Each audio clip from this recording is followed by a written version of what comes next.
I'm so happy to see so many of you who have come to my booth. My name is Lauren, and I am here to give you a crash course on a gluten-free lifestyle. I am an expert at living with celiac disease, and I am here to share 3 tips that are going to things that you can walk away with today that you can actually do that are going to improve your gluten-free lifestyle or jumpstart gluten-free living for you and make it easier. To learn a little bit more about me and why I am an expert at living with celiac disease, I basically have been living with chronic symptoms and chronic illness from the time I was 12 years old, and I'm 33 years old now. I started having acid reflux at the age of 12, and I was medicated for that. At the age of 12, I started taking an antacid.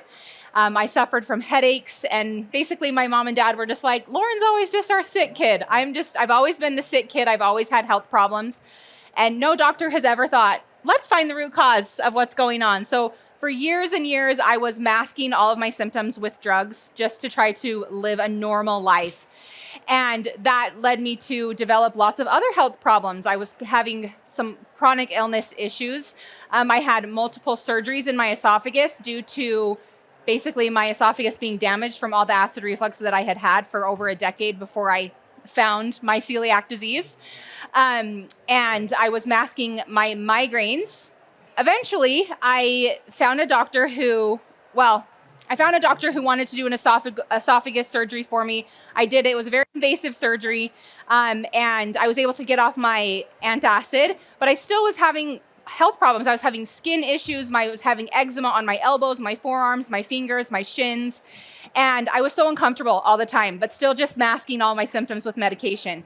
And after a couple of years of just being like, okay, this is just my life. I just have to deal with symptoms all the time.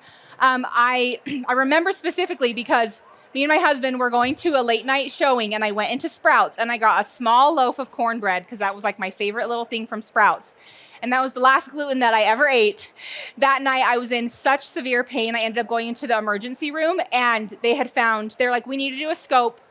They had found multiple bleeding ulcers in my stomach. And they were like, why do you have, what kind of medication are you taking? Why would you have all these bleeding ulcers? And I was like, well, I've been taking Excedrin migraine every day for a decade. Like, I've been masking all my symptoms with medication. And they said, let's do a biopsy. And so they did a biopsy of my small intestine. And the next day they called me and they said, you have celiac disease. And I was like, what is celiac disease? And they're like, well, just make an appointment and come in and we'll have a gastroenterologist talk to you.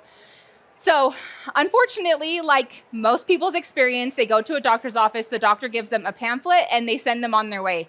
And that was my experience. I was given a gluten-free pamphlet, told that I needed to eat gluten-free with a couple charts, and then I had to figure it out all by myself. And it was really hard. And there were so many tears shed, and there was so much trial and error, and I threw away so much food. I wasted so much costly food because gluten-free living is expensive. Everything is marked up that's gluten-free. So knowing what is actually good is really a benefit to have me as a resource, because I did all that trial and error. I tried all the crap stuff and I knew what was good and what wasn't. But this was back in 2016 when social media was mommy bloggers, right? There weren't resources available for people that there is now through social media. And so I just thought, I'm going to get on Instagram and just see if other people are doing this, or is there anyone else I can like relate to, and I jumped on and I ended up searching hashtag gluten-free Utah, and I found another gluten-free person that was sharing just kind of like what she was eating and the meals she was making. And I was like, I should do this. I was like, I've been doing this for 2 years and I know what's good and what's not good. I know what is worth the cost and what is not, right? I know what brands are tried and true. So in 2018, I started my Instagram page, and that has snowballed into everything else that I do now. I am a lifestyle celiac disease coach. I had wished so desperately for that resource when I was diagnosed because I had nothing. I did it all by myself, and it took me over 2 years to really figure out how to start thriving. And let me tell you, I was still sick on and off through those 2 years because I understood nothing about cross-contamination. I didn't know how to advocate for myself. I didn't know what questions to ask at a restaurant. Like, I knew nothing. I was still eating pizza that was still cooked on the same oven as all the other Italian pizzas. I was eating oats that had cross amounts of gluten in them. I knew nothing. So it took me a really long time to get there. So now I consider myself an expert because I have done all the work myself, and I want to eliminate someone's learning curve from a year to 2 years to 6 months. Of course, it's going to take it's going to take 3 to 6 months to really figure it out. You got to figure out what you like, what brands you like, what textures you like, things like that. So of course you're going to have some trial and error yourself, but my whole goal is to shorten that learning curve for you so that you're not suffering for as long as I suffered. So today I'm going to be sharing with you 3 tips for adjusting to a gluten-free lifestyle. Now, in my one-on-one coaching calls, I have about 5 or 7 that we go over. So today I'm just covering 3. If you want more information, if you want additional help, come to my booth afterwards and I can help you with that. But we're going to start here with number 1. Do not do it alone. This is my number 1 tip, and this is why I chose this, because it is a very isolating lifestyle when you're the only one in your family, or you're the only friend in your friend group who eats gluten-free, or, you just feel very isolated, and it can be really challenging and emotional, and we store our emotions in our body, and it can just make things worse. So get the resources that you need. Do not do it alone. I am an expert at this, like I said, and I am a one-on-one coach for people who need this resource as a helping hand, as a lifeline. Another option is to join support groups. We live in a gluten-free paradise in Utah. I want you guys to know that. We have access to so much incredible food here in Utah. The community is huge, and restaurants are becoming so much more adaptable and doing so much to serve not only the celiac community, but people who have a gluten allergy or wheat allergy who actually need help. There are restaurants out there that are bending over backwards for their customers, and I have vetted so many of these restaurants myself personally. There's a Facebook group called Gluten Free Utah. This group has hundreds, maybe even thousands of members in it where you can get support. And hey, I'm going to Logan for the weekend, or we're going to Juab, we're going to Nephi for something, or hey, we're headed down to St. George for a baseball game.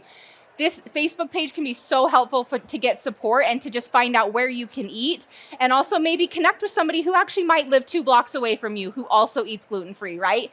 It's really important to join support groups because you need support. Doing it alone is very daunting and overwhelming. Educating your family and your friends. This is a part of not doing it by yourself that's so important, because if you just think, I don't want to burden anyone else, I can do this all by myself, you can do that for a while until you burn out, until you're like, I don't even want to go to Thanksgiving because I can't eat anything and nobody gives a crap about me because I've been doing it all by myself. And I learned that the hard way. For the first several years of being gluten-free, I brought my entire own gluten-free Thanksgiving meal. I made my own turkey, my own stuffing, my own mashed potatoes, my own gravy, my own pies. I was making a full Thanksgiving meal for myself because I didn't want to burden anyone else. Until I got so burned out that I told my parents, I'm not coming for Christmas. I told my parents that in the garage after Thanksgiving. We're pulling out, and I said, I can't come for Christmas. I can't do this. It is so overwhelming for me. It's so much work for me. And my parents were like, well, how can we help? What can we do? And then I was like, okay, if you guys are willing to help, I can educate you and teach you what it actually means to avoid cross-contamination, how to prepare food for me so that I don't get sick. And my entire Christmas break is ruined because I am having severe migraines, I'm throwing up, I'm having constipation. Like, we have all these gastro problems, but there's also neurological problems that come with gluten. Brain fog, fatigue, chronic pain, arthritis issues. So there's so many symptoms. There's over 300 symptoms linked to celiac disease. And so sometimes people have 0 gastro issues, but they have other issues. So don't just think, I never have a stomach ache, but I always am tired at 3 o'clock and I need a nap, or I always get a headache that I have to mask. It could be celiac disease. It is linked to so many things. Also, skin problems is a really number 1 thing. So the sooner you can educate your family and your friends and the people that are in your inner circle, the sooner you can realize who you can trust and rely on to make safe food for you, or to pick something up for you, or someone. There's always going to be people that are like, oh, we'll just, like, my in-laws are incredible. And they're like, we'll just do 100% gluten-free Thanksgiving. Like, we don't care. We can eat gluten whenever we want. We're happy to do gluten-free Thanksgiving. And they're so generous in that way. And so I'm like, I'll host Thanksgiving every year. And now it's like my thing. I love to host Thanksgiving because I can give assignments to people that I trust, that they have been educated. They know the rules as far as cross-contamination for me. Now, of course, some of you might not have celiac disease and you just need to eat gluten-free because it makes you feel better, or you have Hashimoto's or low thyroid or lupus or rheumatoid arthritis. A lot of these diseases require an anti-inflammatory diet, and gluten is one of these foods that is inflammatory. So educate your family and your friends and get the support you need so that weight isn't all on your shoulders. All right, number 2 is being over-prepared. I can't emphasize this enough because being prepared is it requires a lot of work on your part. I'm not gonna lie. Being gluten-free it's not a walk in the park. It's a lot of work. So if you know what the plan is for the meal ahead of time, then you can prepare ahead of time, right? Am I going to eat before I go to this event and not have to worry about it? Or am I gonna call the host who's making the food and say, what's the situation for dinner?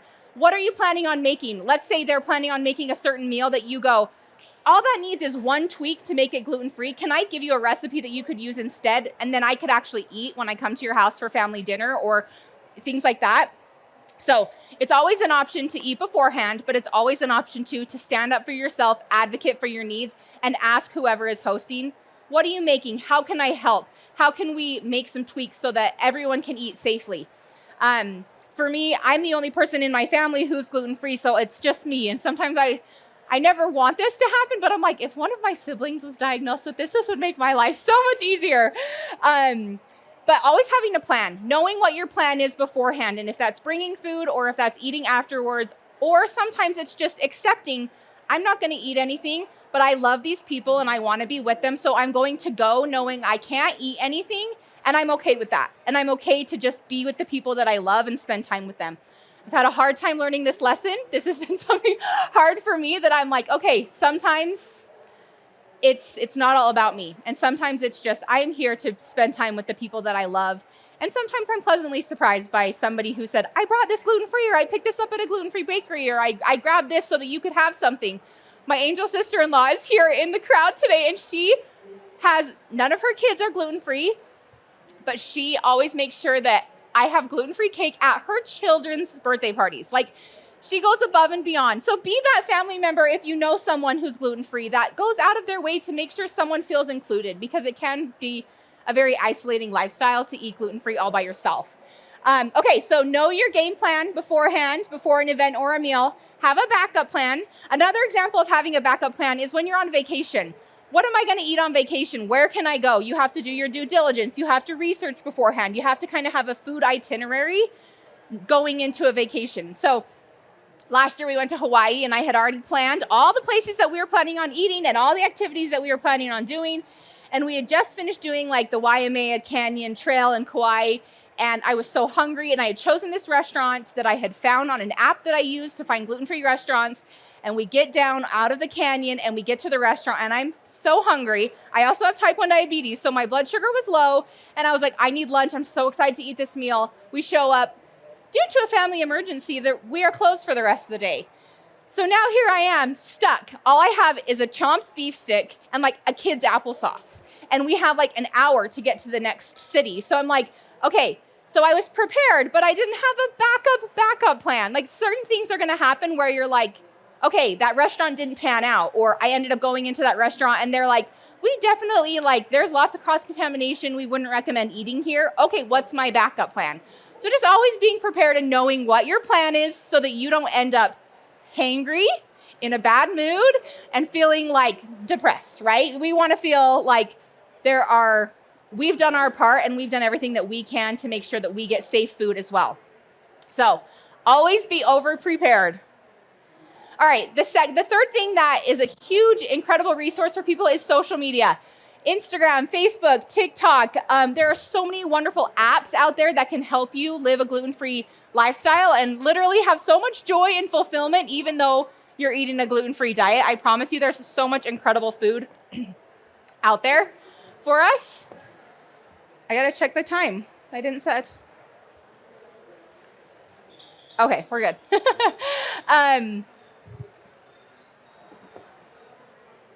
Sorry, you guys. Oh, there we go. Okay, so I'm on Instagram, and should I change the HDMI thing? I have my own. Okay, so I'm on Instagram, and this is where I first started sharing all the stuff that I was learning and all the foods that I loved. People who do this all day, my voice is almost gone. Instagram, like I said, Facebook groups, TikTok, you can use the hashtag of wherever you're planning on going in the world to find resources. I'm planning on going to Boston in June, and I'm already starting my research, okay? It's still 2 months away until my trip, but I know that I need to do my research now because I don't want to end up there and be like, where can I eat? And then me and my husband are fighting because we don't know where we're going to eat, and I'm hungry, and we're tired, and we've been walking all day. Like, you always need to know what your plan is for food. So starting your research ahead of time. So I'm going to show you what these apps look like and walk you through them. So Instagram is obviously, we can search hashtags. So if you're new to gluten-free and you live here in Salt Lake City, search the hashtag gluten-free Salt Lake City or Salt Lake City gluten-free and just start your research. You can just start looking at all the incredible resources that there are here in Utah. Different people's accounts who live in daylight restaurants, which is something that I do. Restaurants actually who are here that serve the gluten-free community. The Facebook groups, there's a gluten-free Utah Facebook group. There's a gluten-free Utah County Facebook group. I have a Facebook group specifically for parties and events that I host that are all 100% gluten-free. And then TikTok you can use as well. You can search gluten-free Utah. You can search. We just have access right at our fingertips to find so much information. Okay, so Atlee, Find Me Gluten-Free, and the Celiac app are more apps to help you find restaurants. Well, Atlee and the Find Me Gluten-Free app. So Atlee is a paid app. It's not free, but Find Me Gluten-Free is a free app. So you open up the app and you just search the zip code of where you're planning on going, and it just is basically Yelp, but for gluten-free restaurants. So you're going to get a drop-down menu, and you're going to start doing your research and building your itinerary. What's my food plan? Where are we eating? What's that next to? Me and my husband went to Paris last year, and I was like, okay, well, we want to do the Louvre. So I'm going to search the postal code where the Louvre is, and I'm going to plan where we're eating for lunch after the Louvre. And then we want to go to the Palace of Versailles. So where's the Palace of Versailles? Where can I eat there? Like, basically, I plan my food itinerary, and then I'm like, okay, what's near this food that we can go and do? So it's definitely part of the planning process. Atlee is a mapping app, and there is an app inside the Atlee app called Gluten Free Eats. This is almost more extensive. It's better, but it's not free. So if you want to pay for the subscription, you can, but Find Me Gluten-Free is free. And then the Celiac app is an app made by registered dietitians who all have celiac disease that specialize in celiac patients. So you have a question about celiac disease, you can find it in the app. You have questions about certain restaurants, or you have questions about products, label reading, things like that. The Celiac app is there to help serve the celiac community. If you don't have celiac disease, that's okay. If you're just gluten-free, these apps are still going to help you. So I would definitely recommend using these as a resource for helping support your gluten-free lifestyle. All right. I also mentioned that I have a Facebook group as well. Let me just show you. The Facebook group is called Gluten Free Utah Meetups and Events. I created this Facebook page last year because I know that a lot of people have food anxiety. They're worried about going to social situations because they don't know who made what food, what ingredients are in what food, are there allergens in this? Even for me, like the 4th of July is coming up, and that is like potluck central, which is my worst nightmare. Potlucks are so frustrating because I have no idea who made what and what's in what. So sometimes I can go, okay, these are peanut butter bars. I know which aunt made these. This is the cranberry salad. I know which aunt made these, right? I have certain aunts and uncles that make the same things every year, but for the most part, I can't eat pretty much anything here because I have no idea who made this. And so social events can be really challenging, and it can be emotional because we're tied emotionally to food, right? Think about Christmas, and like I grew up eating coffee cake that my grandma made every Christmas morning, and I can no longer have that. And that's like a really emotional thing. And my grandma has since passed away, and every Christmas they have a huge spread of coffee cakes, and that's really emotional for me, and it's hard. So for me, I make my own gluten-free coffee cake because I'm the type of person that I'm like, I want to have exactly what they're having, the gluten-free version, or else I'm going to have FOMO. Like, I will really feel like I'm totally missing out if I don't have what they have. And not everyone's like that. You don't have to have exactly what they have, but I'm like, we're doing a barbecue and we're doing hot dogs, I'm like, I will be bringing a hot dog and I will be bringing a gluten-free bun because I don't want to miss out because I'm over here eating my grilled chicken. Like, I just don't like that. I like to eat what everyone else is eating because I like to feel included. So I created this Facebook group because I wanted a place that was safe for people to come to, that they could eat everything that was there and they could socialize and they could make friends and they didn't have to have food anxiety and worry about what's in their food. So in 2022, I did my first gluten-free Utah meetup, and I highlighted all of the gluten-free restaurants and small businesses that you can support here in Utah that serve our community. And then I reach out at every event that I do. I reach out to all the gluten-free businesses and ask for donations. And we do huge raffle prizes. And you always leave with something fun. And you always leave with something delicious. So join my Facebook page. Follow me on Instagram. And my next event that I'm having, we are going to the Grand America Hotel. And we're doing tea time. And they're catering it all gluten-free for us. So that's my next big upcoming event that I'm doing. And then one more free resource. I have a podcast. So the Good Gluten-Free Girl podcast is a place where you can get education about gluten-free living tips, travel tips, gut health. And I bring on specialists who specialize in different reasons that other people eat gluten-free as well. Success stories, horror stories, like the worst gluten-free stories you've ever heard people submit. And I get the chance to read those and connect with my audience, which is really awesome. And then just real life application. What does it look like for me? Like I said, I also have type 1 diabetes, so I share a lot about what that looks like for me, what I eat on a regular basis, and the trials that I go through personally so that maybe I could prevent someone else from having to go through that. So I'm on Apple and I'm on Spotify. You can subscribe to my podcast. I have episodes every Wednesday. If you have more questions, please come to my booth. I'm in the back by the men's bathroom, kind of by where the food demos are. Come on back there. I have flyers for anyone if they would like to take one, but you can get all my information there. Join the Facebook page. Follow me on Instagram. And if you want more information, like I'm just covering 3 of the tips that I cover in a consultation. But if you need help with self-advocacy, if you're an introvert and this is so scary for you, the thought of having to go to a family dinner at a restaurant and you have to speak up for yourself, that can be really daunting. And I can help teach you the skills that you need to actually have a successful experience at a restaurant. Whether you have a gluten intolerance, you have a wheat allergy, or you have celiac disease, I'm here to help, because I have done it for years and I know how challenging it can be. So let me be your advocate as well and teach you how to advocate for yourself so that you can have a successful, joyful, happy life, even though you're gluten-free. Being prepared is such a big key, but I promise you that as you are prepared, you will have a successful, happy life. You can still have a fulfilling, joyful life while eating gluten-free. We live in a beautiful time and age where it's accessible almost everywhere, and there's good stuff. It's not as bad as it used to be. I can promise you that. If you're going, I've tried gluten-free stuff and it's not good, it is better than the last time you tried it. I promise. It's only gotten better and better and better. So if you have any other additional questions, please come and talk to me afterwards or come to my booth. Thank you so much for coming, and good luck with your gluten-free life.